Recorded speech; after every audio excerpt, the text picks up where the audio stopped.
Hello दोस्तों, study with अनु में मैं अनु आपका स्वागत करती हूँ। कैसे हैं आप सब? आई होप आप सब बहुत अच्छे होंगे, स्वस्थ होंगे। ठीक है, तो आज से हम शुरू करने वाले हैं क्लास 9th की हिस्ट्री। तो जैसे कि आप ये पहला चैप्टर देख रहे हो, देखो यहाँ पे कलर ही नहीं समझ आ रहा चेंज करती हूँ कलर। तो आज से हम शुरू करने वाले हैं क्लास 9th की हिस्ट्री। हिस्ट्री में हम आज ये पहला चैप्टर पढ़ रहे हैं, तो ज़्यादा नहीं है, 5 ही इसमें चैप्टर हैं। तो पहला आज हम कवर करेंगे। तो हम 7 क्लास तक की एनसीईआरटी कंप्लीट कर चुके हैं। 8 क्लास की मैंने रोक दी है, जैसा कि मैंने आपको पॉलिटी की क्लास में भी बताया है, लेकिन जो लोग हिस्ट्री पढ़ रहे हैं उनके लिए ये जानकारी है। 8 क्लास की मैंने रोक दी है आपको सोशल साइंस, वो मैं आगे बाद में करा दूंगी, क्योंकि 9 से 12 तक का पढ़ना हमें बहुत ज़्यादा ज़रूरी है, इसलिए मैंने 9 का शुरू कर दिया है। तो पॉलिटी की भी शुरू हो गई है, तो आप उसको भी देख सकते हो। तो क्योंकि अब अलग अलग आएगा, पॉलिटी अलग आएगी, हिस्ट्री अलग आएगी, तो इसलिए मैं आपका दिन में ही दोनों चीज़ें आ जाएंगी। मतलब एक दिन में आपका पॉलिटी भी आएगा एक टाइम पर, और एक टाइम का आपका हिस्ट्री भी आएगा। ठीक है, तो और मैं ज्योग्राफी भी कराऊंगी और साथ ही मैं इकोनॉमिक्स भी कराऊंगी। तो सारी चीज़ें होंगी आपकी, लेकिन जिसका जो सब्जेक्ट है वो पढ़ सकता है। तो अभी पॉलिटी और हिस्ट्री करा रही हूँ। पाँच या 6 चैप्टर हैं, 5-6 चैप्टर शायद उसमें भी है, इसमें भी वैसे ही हैं 5 या 6 चैप्टर। तो 5-6 दिन में ख़त्म हो जाएगा, और पूरा चैप्टर एक दिन में हम ख़त्म करेंगे, चाहे जितने भी इसमें वो मैं बीच से रोक के नहीं करूँगी, और एक साथ लगातार कर दूँगी। तो 5-6 दिन में हमारा ख़त्म हो जाएगा। तो हम 12th वाली भी बहुत जल्दी 12th तक पहुँच जाएंगे। अगर हम आधा चैप्टर करेंगे ना तो बहुत दिन लग जाएंगे हमें। ठीक है, तो वैसे भी मैं पूरा एक दिन में एक चैप्टर कराती हूँ। तो चलिए शुरू करते हैं, टाइम वेस्ट नहीं करते। उससे पहले स्टार्ट करने से पहले अगर आप मेरे चैनल यानी स्टडी विद अनु में नए हैं तो स्टडी विद अनु को सब्सक्राइब कर लीजिए और बेल आइकन को प्रेस कर दीजिए, ताकि जितना भी कंटेंट मैं आपको दे रही हूँ वो सारा आपको प्रोवाइड हो सके। ठीक है, चलिए स्टार्ट करें। तो पहला चैप्टर है हमारा ये खंड 1, आप देख सकते हो, घटनाएं और प्रक्रियाएं। तो यहाँ पर हम फ्रांसीसी क्रांति के बारे में शायद पढ़ने वाले हैं। तो ये पहला ही है, इसका नाम ही है घटनाएं और प्रक्रियाएं। ठीक है, शुरू करें। तो फ्रांसीसी क्रांति जहाँ तक हम इसमें पढ़ने वाले हैं, चलिए आप देखते हैं। तो इस खंड में देखो लिखा हुआ है, इस खंड में आप फ्रांसीसी क्रांति, रूसी क्रांति और नात्सीवाद के उदय का इतिहास पढ़ेंगे। तो हम इसमें क्या पढ़ने वाले हैं, इसमें हम फ्रांसीसी क्रांति पढ़ेंगे, रूसी क्रांति पढ़ेंगे और नात्सीवाद के उदय का इतिहास पढ़ेंगे। आधुनिक विश्व की रचना में इन तीनों घटनाओं का महत्वपूर्ण योगदान रहा है। ठीक है, तो अध्याय 1 फ्रांसीसी क्रांति के बारे में है, तो ये अध्याय 1 है। और आज हम मुक्ति, स्वतंत्रता और समानता को सहज, सुलभ और सामान्य मानकर चलते हैं, लेकिन हमें यह याद रखना चाहिए कि इन सब का भी एक इतिहास रहा है। फ्रांसीसी क्रांति के जरिए आपको इस इतिहास के एक हिस्से को समझने में मदद मिलेगी। फ्रांसीसी क्रांति ने फ्रांस में राजतंत्र को समाप्त कर दिया। फ्रांसीसी क्रांति ने क्या किया, याद करिए, फ्रांस में राजतंत्र को समाप्त कर दिया। विशेषाधिकारों पर आधारित व्यवस्था से शासन की एक नई व्यवस्था उदित हुई। क्रांति के दौरान तैयार किया गया मानव अधिकार घोषणा पत्र एक नए युग के आगमन का घोतक था। सबके एक समान अधिकार होते हैं और हर व्यक्ति बराबरी का दावा कर सकता है। ये सोच राजनीति की एक नई भाषा का हिस्सा बन गई। समानता और स्वतंत्रता की ये सोच नए युग का केंद्रीय विचार थी, लेकिन विभिन्न देशों में इन विचारों को नाना रूपों में समझा और साधा गया। भारत और चीन, अफ्रीका और दक्षिणी अमेरिका के उपनिवेशवाद विरोधी आंदोलनों ने कई ऐसे विचारों को जन्म दिया जो बेहद रचनात्मक और मौलिक थे, लेकिन इन आंदोलनों की भाषा और मुहावरे को 18वीं सदी के उत्तरार्ध की घटनाओं से ही वैधता मिल रही थी। ठीक है, अध्याय 2 में आप यूरोप में समाजवाद के आगमन और उस नाटकीय घटनाक्रम के बारे में पढ़ेंगे, जिसके चलते रूस के शासक जार निकोलस II को सत्ता छोड़नी पड़ी। अच्छा, इसमें सारे अध्यायों के बारे में दिया हुआ है क्या? एक सेकेंड, हाँ, ये अच्छा पूरा उस तरह से दिया हुआ है कि ये कहाँ पे हमने क्या पढ़ा। ठीक है, चलो देख लेते हैं। तो यूरोप में समाजवाद के आगमन और उस नाटकीय घटनाक्रम के बारे में पढ़ेंगे, जिसके चलते रूस के शासक और निकोलस II को सत्ता छोड़नी पड़ी। रूसी क्रांति ने समाज परिवर्तन का एक नया तरीका गूढ़ने का प्रयास किया, और इस क्रांति ने आर्थिक समानता और मजदूर किसानों की बेहतरी का सवाल उठाया। इस अध्याय में आप नई सोवियत सरकार के द्वारा शुरू किए गए बदलावों और उसके सामने आई समस्याओं और उनसे निपटने के लिए सरकार के द्वारा उठाए गए कदमों के बारे में जानेंगे। सोवियत रूस की सरकार ने खेती के औद्योगिकरण और मशीनीकरण का कार्यक्रम तो दृढ़ता के साथ आगे बढ़ाया, लेकिन उसने नागरिकों के कई ऐसे अधिकारों का हनन भी किया जो किसी भी लोकतांत्रिक समाज के संचालन के लिए अनिवार्य होते हैं। फिर भी समाजवाद का नारा विभिन्न देशों के उपनिवेशवाद विरोधी आंदोलन का हिस्सा बना। आज सोवियत संघ बिखर चुका है और समाजवाद संकट में है, लेकिन 20वीं सदी के पैमाने पर समकालीन विश्व का रूपाकार तय करने में ये सबसे शक्तिशाली ताकत था। तीसरे अध्याय में हम जर्मनी के बारे में जानेंगे और इसमें हिटलर के उदय और नाथसीवाद की राजनीति का विश्लेषण किया गया है। यहाँ आप नाथसी जर्मनी में औरतों और बच्चों की दशा और स्कूलों और यातना के ग्रहों के बारे में पढ़ेंगे।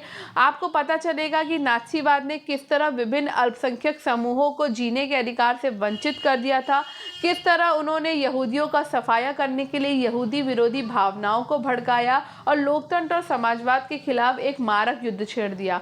नाथसीवाद के उदय की कहानी सिर्फ कुछ खास घटनाओं, सत्ता की पैशाचिक चाह, हत्याकांडों और मौत की कहानी भर नहीं है। ये विभिन्न स्तरों पर चलने वाली एक विस्तृत और दिल दहलाने वाली व्यवस्था की कहानी है। भारत में भी कुछ लोग हिटलर के विचारों से काफ़ी प्रभावित हुए, लेकिन ज़्यादातर लोगों को नाथसीवाद के उदय पर खौफ ही महसूस हुआ। आधुनिक विश्व का इतिहास सिर्फ स्वतंत्रता और लोकतंत्र के फलने फूलने की कहानी भर नहीं है, ये हिंसा, निरंकुशता, मृत्यु और महाविनाश की कहानी भी है। तो चलो आगे बढ़ते हैं और सबसे पहले पढ़ते हैं फ्रांसीसी क्रांति को। यहाँ पर एक चित्र दिया हुआ है। बास्तील ध्वंस के बाद चित्रकारों ने इस घटना की याद में कई चित्र बनाए। चलिए पढ़ते हैं। तो 14 जुलाई 1789 की सुबह पेरिस नगर में आतंक का माहौल था। सम्राट ने सेना को शहर में घुसने का आदेश दे दिया था। अफवाह थी कि वो सेना को नागरिकों पर गोलियां चलाने का आदेश देने वाला है। लगभग 7000 मर्द तथा औरतें टाउन हॉल के सामने एकत्र हुए और उन्होंने एक जनसेना का गठन करने का निर्णय किया। हथियारों की खोज में वे बहुत से सरकारी भवनों में जबरन प्रवेश कर गए। अंततः सैकड़ों लोगों का एक समूह पेरिस नगर के पूर्वी भाग की ओर चल पड़ा और बास्तील किले की जेल को तोड़ डाला, जहां भारी मात्रा में गोला बारूद मिलने की संभावना थी। हथियारों पर कब्जे की इस सशस्त्र लड़ाई में बास्तील का कमांडर मारा गया और कैदी छुड़ा लिए गए। यद्यपि उनकी संख्या केवल 7 थी। सम्राट की निरंकुश शक्तियों का प्रतीक होने के कारण बास्तील किला लोगों की घृणा का केंद्र था, इसलिए किले को ढा दिया गया और उसके अवशेष बाजार में उन लोगों को बेच दिए गए जो इस ध्वंस को बतौर स्मृति चिन्ह संजोना चाहते थे। इस घटना के बाद कई दिनों तक पेरिस और देश के देहाती क्षेत्रों में कई और संघर्ष हुए। अधिकांश जनता पावरोटी की महंगी कीमतों का विरोध कर रही थी। बाद में इस दौर का सिंहावलोकन करते हुए इतिहासकारों ने इसे एक लंबे घटनाक्रम की ऐसी शुरुआती कड़ियों के रूप में देखा जिनकी परिणति फ्रांस के सम्राट को फांसी दिए जाने में हुई। हालांकि उस समय अधिकांश लोगों को ऐसे नतीजे की उम्मीद नहीं थी। ऐसा क्यों और कैसे हुआ, तो चलिए जानते हैं। 18वीं सदी के उत्तरार्ध में फ्रांसीसी समाज, ठीक है, तो ये पहला चैप्टर है। 1774 में बूर्बो राजवंश का, ध्यान से पढ़ेंगे, 1774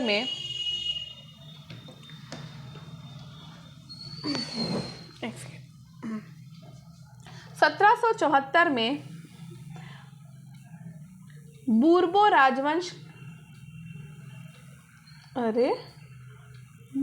राजवंश का लुई, कितना है लुई बताओ, 16, लुई 16 यानी 16 फ्रांस की राजगद्दी पर आसीन हुआ। ठीक है, तो भाई 1774 में बूर्बो राजवंश का लुई 16 फ्रांस की राजगद्दी पर आसीन हुआ। उस समय उसकी उम्र केवल 20 साल थी और उसका विवाह ऑस्ट्रिया की राजकुमारी मेरी एंटोइनेट से हुआ था। राज्यारोहण के समय उसने राजकोष खाली पाया। लंबे समय तक चले युद्धों के कारण फ्रांस के वित्तीय संसाधन नष्ट हो चुके थे। वर्साय के विशाल महल और राज दरबार की शानो शौकत बनाए रखने की फिजूल खर्ची का बोझ अलग से था। लुई 16 के शासनकाल में फ्रांस ने अमेरिका के 13 उपनिवेशों को साझा शत्रु ब्रिटेन से आज़ाद कराने में सहायता दी थी। दी थी। इस युद्ध के चलते फ्रांस पर 10 अरब लिब्रे से भी अधिक का कर्ज और जुड़ गया, जबकि उस पर पहले से ही 2 अरब लिब्रे का बोझ झड़ा हुआ था। सरकार से कर्जदाता अब 10% ब्याज की मांग करने लगे थे। फलस्वरूप फ्रांसीसी सरकार अपने बजट का बहुत बड़ा हिस्सा दिनों दिन बढ़ते जा रहे कर्ज को चुकाने पर मजबूर थी। अपने नियमित खर्चों जैसे कि सेना के रखरखाव, राज दरबार, सरकारी कार्यालयों, विश्वविद्यालयों को चलाने के लिए फ्रांसीसी सरकार करों में वृद्धि के लिए बाध्य हो गई, पर यह कदम भी नाकाफी था। 18वीं सदी में फ्रांसीसी समाज 3 एस्टेट्स में बटा था। का 18वीं सदी में, और केवल तीसरे एस्टेट के लोग या जनसाधारण ही कर अदा करते थे। ठीक है, अब यहाँ पर चित्र बना हुआ है, इसको देखते हैं पहले। तो प्रथम एस्टेट में कौन आता था? तो प्रथम एस्टेट में भाई पादरी आते थे, द्वितीय एस्टेट में कुलीन वर्ग आते थे, और तृतीय एस्टेट में आपके बड़े व्यवसायी, व्यापारी, अदालती कर्मचारी, वकील आते थे, किसान और कारीगर आते थे, और छोटे किसान, भूमिहीन और मजदूर नौकर आते थे। तो तृतीय एस्टेट में कुछ लोग अमीर हैं और कुछ लोग गरीब हैं, और यही लोग क्या करते थे? कर अदा करते थे। ठीक है, वर्गों में विभाजित फ्रांसीसी समाज मध्यकालीन सामंती व्यवस्था का अंग था। प्राचीन राजतंत्र पद का प्रयोग सामान्यतः 1789 से पहले के फ्रांसीसी समाज और संस्थाओं के लिए होता है। फ्रांसीसी समाज की वर्ग व्यवस्था को दर्शाता है। पूरी आबादी में लगभग 90% क्या थे? किसान थे, लेकिन जमीन के मालिक किसानों की संख्या बहुत कम थी। लगभग 60% जमीन पर कुलीन, चर्च और तीसरे एस्टेट्स के अमीरों का अधिकार था। प्रथम 2 एस्टेट्स कुलीन वर्ग और पादरी वर्ग के लोगों को कुछ विशेषाधिकार जन्मना प्राप्त थे। इनमें से सबसे महत्वपूर्ण विशेषाधिकार था राज्य को दिए जाने वाले करों से छूट। कुलीन वर्ग को कुछ अन्य सामंती विशेषाधिकार भी शामिल थे। वो किसानों से सामंती कर वसूल करता था। किसान अपने स्वामी की सेवा, स्वामी के घर और खेतों में काम करना, सैन्य सेवाएं देना अथवा सड़कों के निर्माण में सहयोग आदि करने के लिए बाध्य थे। अब जो नए शब्द हैं पहले उन्हें देख लेते हैं, फिर आगे बढ़ते हैं। तो यहाँ पे लिव्रे शब्द दिया है। लिव्रे फ्रांस की मुद्रा होती है, जिसे 1794 में समाप्त कर दिया गया था। एस्टेट क्या है? क्रांति पूर्व फ्रांसीसी समाज में सत्ता और सामाजिक हैसियत को अभिव्यक्त करने वाली एक श्रेणी है एस्टेट। पादरी वर्ग क्या है? चर्च के विशेष कार्यों को करने वाले व्यक्तियों का जो समूह है वो पादरी कहलाता था। टाइड क्या है? तो चर्च के द्वारा वसूल किया जाने वाला कर जो है वो टाइड था, और ये कर कृषि उपज के 10वें हिस्से के बराबर होता था। टाइल क्या है? टाइल जो है वो सीधे राज्य को अदा किया जाने वाला कर था। चर्च भी किसानों से करों का एक हिस्सा टाइड यानी कि जो कि धार्मिक कर हमने पढ़ा वसूलता था।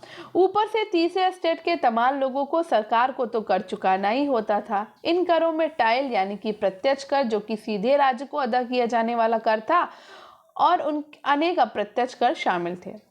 अप्रत्यक्ष कर नमक और तंबाकू जैसी रोजाना उपभोग की वस्तुओं पर लगाया जाता था। इस प्रकार राज्य के वित्तीय कामकाज का सारा बोझ करों के माध्यम से जनता वहन करती थी। ठीक है, फ्रांस का ये हाल था।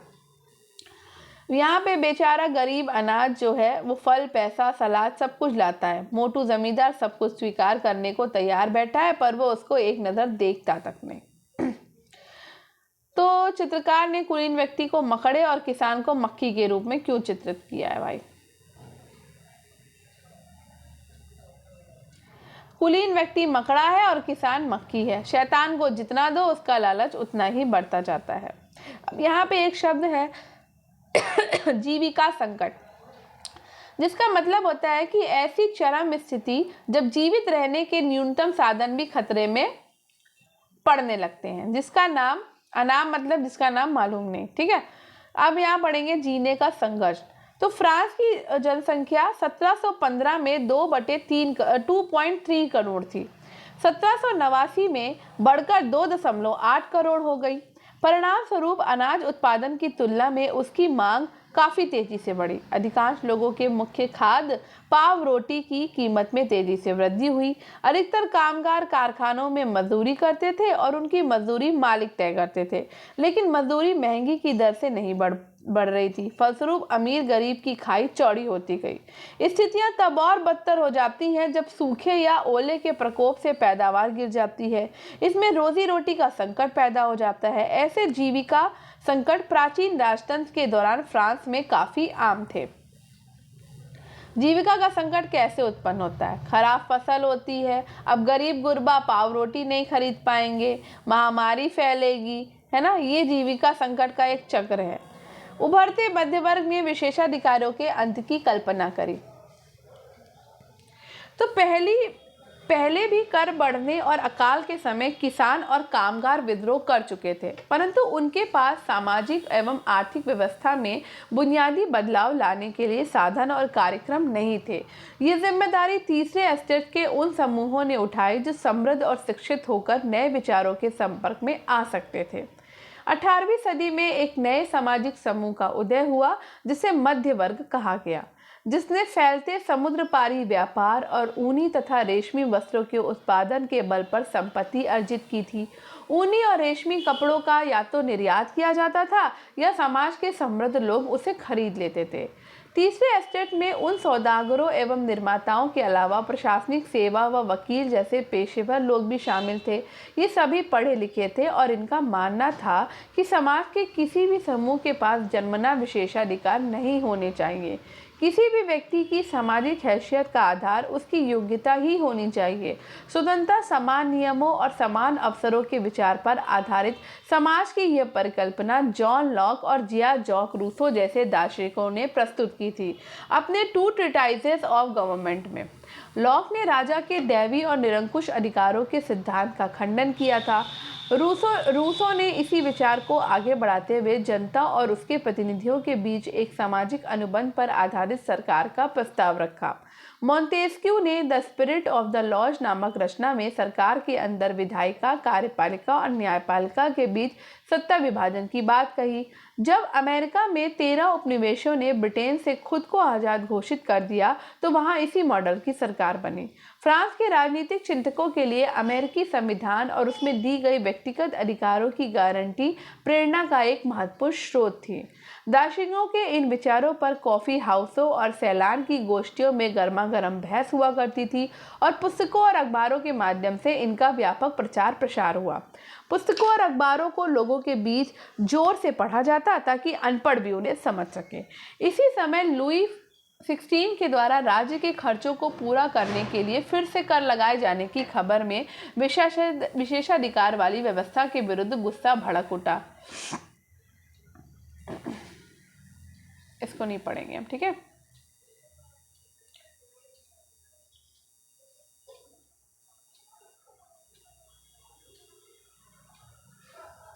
चलो सेकंड है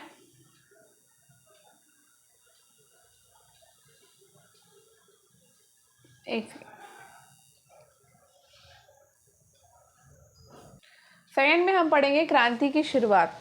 तो पिछले भाग में हमने किन कारणों आप देख चुके हैं कि किन कारणों से लुई 16 ने कर बढ़ा दिए थे। क्या आप सोच सकते हैं कि उसने ऐसा कैसे किया होगा? प्राचीन राजतंत्र के तहत फ्रांसीसी सम्राट अपनी मर्जी से कर नहीं लगा सकता था। इसके लिए उसे एस्टेस जनरल प्रतिनिधि सभा की बैठक बुलाकर नए करों के अपने प्रस्तावों पर मंजूरी लेनी पड़ती थी। एस्टेट जनरल एक राजनीतिक संस्था थी जिसमें तीनों एस्टेट अपने अपने प्रतिनिधि भेजते थे, लेकिन सम्राट की यह निर्णय करता था कि इस संस्था की बैठक कब बुलाई जाए और इसकी अंतिम बैठक सन 1614 में बुलाई गई थी। फ्रांसीसी सम्राट लुई 16 ने 5 मई 1789 को नए करों के प्रस्ताव के अनुमोदन के लिए एस्टेट जनरल की बैठक बुलाई। प्रतिनिधियों की मेजबानी के लिए वर्साय के एक आलीशान भवन को सजाया गया। पहले और दूसरे एस्टेट ने इस बैठक में अपने अपने 300 प्रतिनिधि भेजे जो आमने सामने की कतारों में बिठाए गए। तीसरे एस्टेट के 600 प्रतिनिधि उनके पीछे खड़े किए गए। तीसरे एस्टेट का प्रतिनिधित्व इसके अपेक्षाकृत समृद्ध और शिक्षित वर्ग कर रहे थे। किसानों, औरतों और कारीगरों का सभा में प्रवेश वर्जित था। फिर भी लगभग 40,000 पत्रों के माध्यम से उनकी शिकायतों और मांगों की सूची बनाई गई जिसे प्रतिनिधि अपने साथ लेकर आए थे। एस्टेट जनरल के नियमों के अनुसार प्रत्येक वर्ग को एक मत देने का अधिकार था। इस बार भी लुई 16 इसी प्रथा का पालन करने के लिए दृढ़ प्रतिज्ञ था। परंतु तीसरे वर्ग के प्रतिनिधियों ने मांग रखी कि अब की बार पूरी सभा के द्वारा मतदान कराया जाना चाहिए, जिससे प्रत्येक सदस्य को एक मत देने का अधिकार होगा। यह एक लोकतांत्रिक सिद्धांत था जिसे मिसाल के तौर पर रूसो ने अपनी पुस्तक द सोशल कॉन्ट्रैक्ट में प्रस्तुत किया था। जब सम्राट ने इस प्रस्ताव को अस्वीकार कर दिया तो तीसरे एस्टेट के प्रतिनिधि विरोध जताते हुए सभा से बाहर चले गए। तीसरे एस्टेट के प्रतिनिधि खुद को संपूर्ण फ्रांसीसी राष्ट्र का प्रवक्ता मानते थे। 20 जून को ये प्रतिनिधि वर्साई के इंडोर टेनिस कोर्ट में जमा हुए। उन्होंने अपने आप को नेशनल असेंबली घोषित कर दिया और शपथ ली कि जब तक सम्राट की शक्तियों को कम करने वाला संविधान तैयार नहीं किया जाएगा तब तक असेंबली भंग नहीं होगी। उनका नेतृत्व मिराबो और आबे सिए ने किया।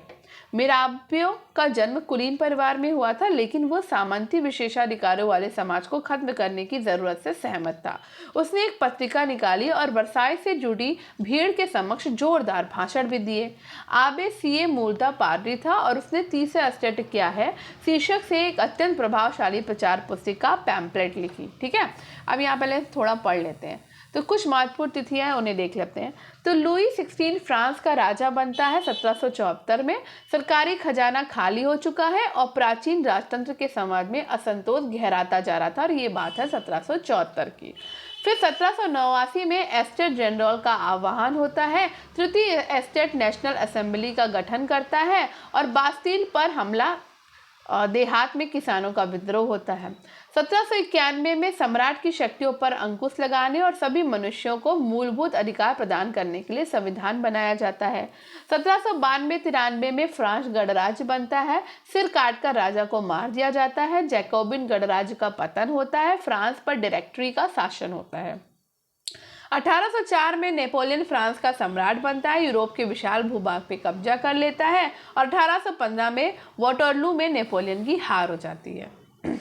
ठीक, चलो अब आगे बढ़ते हैं। तो क्या किया इसने क्या किया, आबे ने पैम्पलेट लिखा। ठीक है, ये देखो। तो टेनिस कोर्ट में शपथ हो रही है। एक विशाल पेंटिंग के लिए जॉक लुई डेविड द्वारा बनाया गया शुरुआती रेखांकन है और ये तस्वीर नेशनल असेंबली में लगाई जानी थी। ठीक है, जिस वक्त नेशनल असेंबली संविधान का प्रारूप तैयार करने में व्यस्त था, पूरा फ्रांस आंदोलित हो रहा था। कड़ाके की ठंड के कारण फसल मारी गई थी और पाव रोटी की कीमतें आसमान छू रही थी। बेकरी मालिक स्थिति का फायदा उठाते हुए जमाखोरी में जुटे थे। बेकरी की दुकानों पर घंटों के इंतजार के बाद गुस्साई औरतों की भीड़ ने दुकान पर धावा बोल दिया। दूसरी तरफ सम्राट ने सेना को पेरिस में प्रवेश करने का आदेश दे दिया था। कुद्र भीड़ ने 14 जुलाई को बास्तील पर धावा बोलकर उसे नेस्तनाबूद कर दिया। देहाती इलाकों में गांव-गांव ये अफवाह फैल गई कि जागीरों के मालिकों ने भाड़े पर लठैतों लिटेरों के गिरोह बुला लिए हैं, जो पक्की फसलों को तबाह करने निकल पड़े हैं। कई जिलों में भय से आक्रांत होकर किसानों ने कुदालों और बेलचों से ग्रामीण किलों पर आक्रमण कर दिए। उन्होंने अन्य भंडारों को लूट लिया और लगान संबंधी दस्तावेजों को जलाकर राख कर दिया। कुलीन बड़ी संख्या में अपनी जागीरें छोड़ के भाग गए। बहुतों ने तो पड़ोसी देशों में जाके शरण ली। अपनी विद्रोही प्रजा की शक्ति का अनुमान करके लुई 16 ने अंततः नेशनल असेंबली को मान्यता दे दी और ये भी मान लिया कि उसकी सत्ता पर अब से संविधान पर अंकुश होगा। 4 अगस्त 1789 की रात को असेंबली ने करों, कर्तव्यों और बंधनों वाली सामंती व्यवस्था के उन्मूलन का आदेश पारित किया। पानी वर्ग के लोगों को भी अपने विशेषाधिकारों को छोड़ देने के लिए विवश किया गया। धार्मिक कर समाप्त कर दिया गया और चर्च के स्वामित्व वाली भूमि जब्त कर ली गई। इस प्रकार कम से कम 20 अरब लिब्रे की संपत्ति सरकार के हाथ में आ गई। फ्रांस संवैधानिक राजतंत्र बन गया। तो नेशनल असेंबली ने 1791 में संविधान का प्रारूप पूरा कर लिया और इसका मुख्य उद्देश्य था सम्राट की शक्तियों को सीमित करना। एक व्यक्ति के हाथ में केंद्रीकृत होने के बजाय अब इन शक्तियों को विभिन्न संस्थाओं, विधायिका, कार्यपालिका, न्यायपालिका में विभाजित एवं हस्तांतरित कर दिया गया। इस प्रकार फ्रांस में संवैधानिक राजतंत्र की नींव पड़ी। ठीक है, नई राजनीतिक व्यवस्था कैसे काम करती है? तो भाई ऐसे काम करती है।